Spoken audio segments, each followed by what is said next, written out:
Well, happy Thursday afternoon, Maranatha family and friends. This is Chris Bruce and Corinne behind the camera over here. And it's been about, 3-4 weeks since we've had a video update on all the things going on at the Tabernacle, and things are moving ahead wonderfully. We had a bit of a delay, mostly due to just some permit sequencing with the state, but luckily we're able to kind of keep moving things along, and we're able to keep some work going while we sorted that out. Great news is it's all behind us and the work is really accelerating. So the last time we were here, we had no foundation work. We were just starting to plow the ground, and we had done a lot of the demolition inside. So I'm gonna have Corinne just kind of start over here on the grounds, and you'll see up over here the cranes are digging the final utility trenches, and there'll be all the new plumbing extensions out to the sewer, and the wiring will be here. And you can't see it's out on the road. Actually, our new bike path, the city's been working at the same time, and our bike path is almost completed out front, which is super exciting. But if you pan back in here, you're going to see the big pylon footings, and these are the outsides of what will be where the portico comes down. There'll be beautiful stone-covered pillars out here that will hold up the big entrance porchway, and then a big glass entrance to the front. You can see the guys up here working up on the roof right now. They're repairing holes, putting in all the original boards. We had a lot of patchwork, so we're going to have a consistent look to the original material that was in the roof area. All the old shingles are off, and they've got the covering on there just to keep it dry, but hopefully we'll actually have roofing on here in the next several weeks, hopefully ahead of any snow. We're praising God for the weather, because we've really, with the warm temperatures and frankly very dry conditions, we have been able to keep things moving really well. So as Corinne goes this way, you'll see over all the base work is done. We haven't poured the front porch yet. That's going to go in soon. All the demo work to the back of the Tabernacle has been done, and we're now working on the actual structure, and I'm going to explain that to you when we go inside.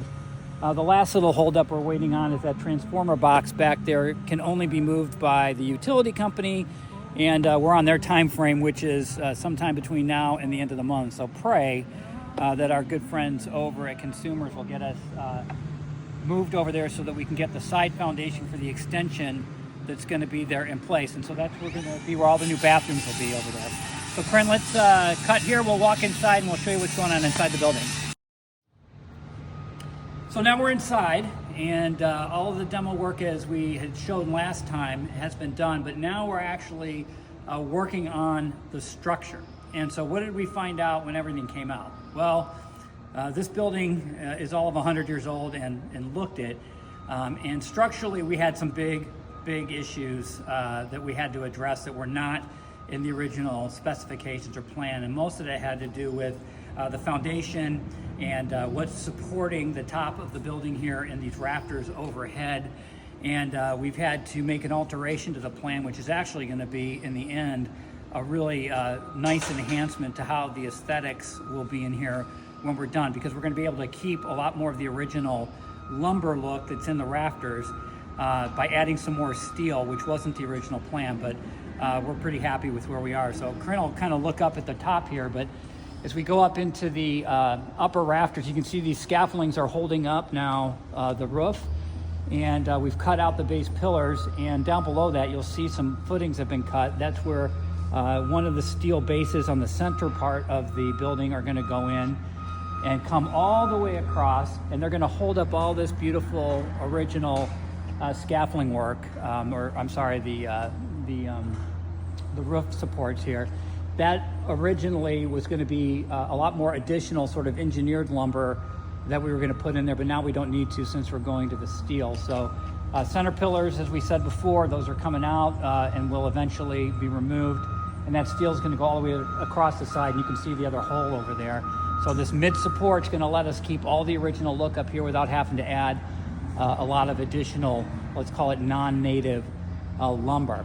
So as we move across here, we're going to move up and walk across back closer to where the stage used to be. Now, we showed you that when we demoed the stage, we found out that most of it was being supported with some random 4x4 pieces that were not particularly level or straight. They were on cinder blocks or pieces of blocks. In one case, we had a couple stones holding them up.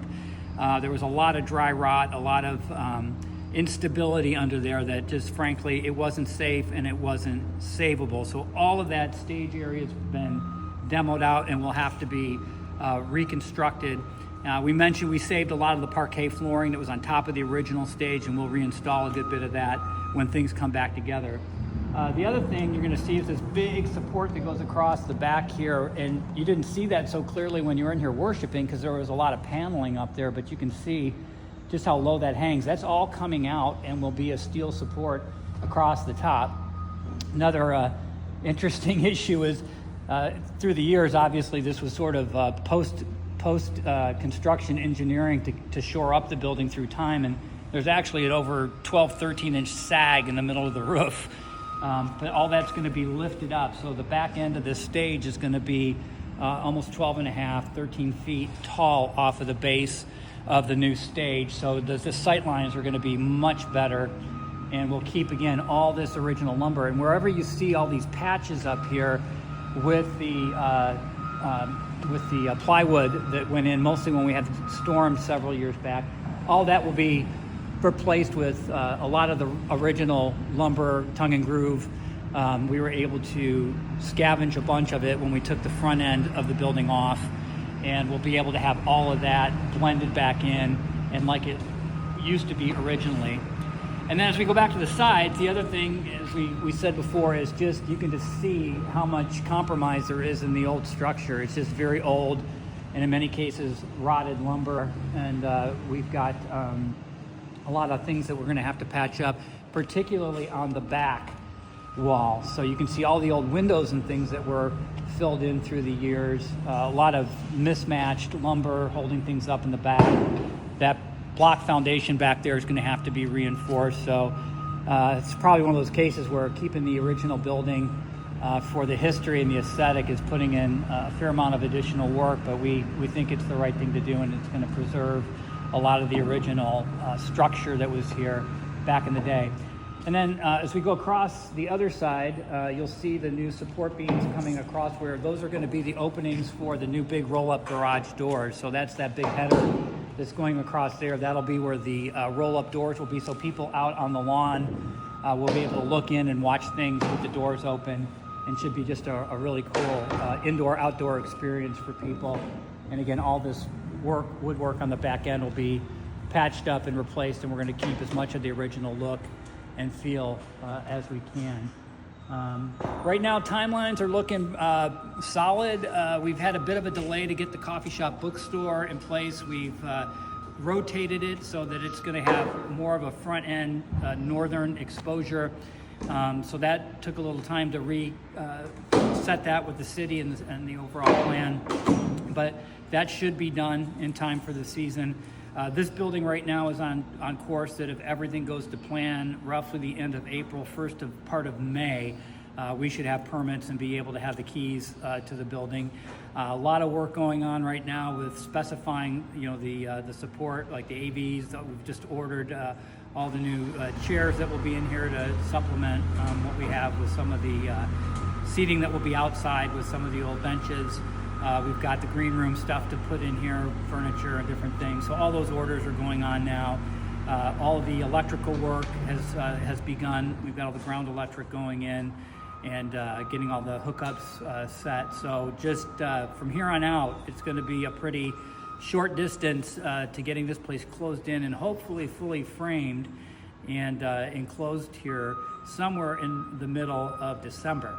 And speaking of December, I don't want you guys to forget about the heart of Christmas. So one of the great exciting things about a year-round Tabernacle is going to be that we have the ability to have year-round events. So in 2025, we're hoping for 2 big Christmas concerts right after the Thanksgiving Day holiday, those 2 weekends following. And then we're going to have a big Christmas festival here, but we're going to do a mini Christmas festival in the meantime as a test run here, December 6th and 7th.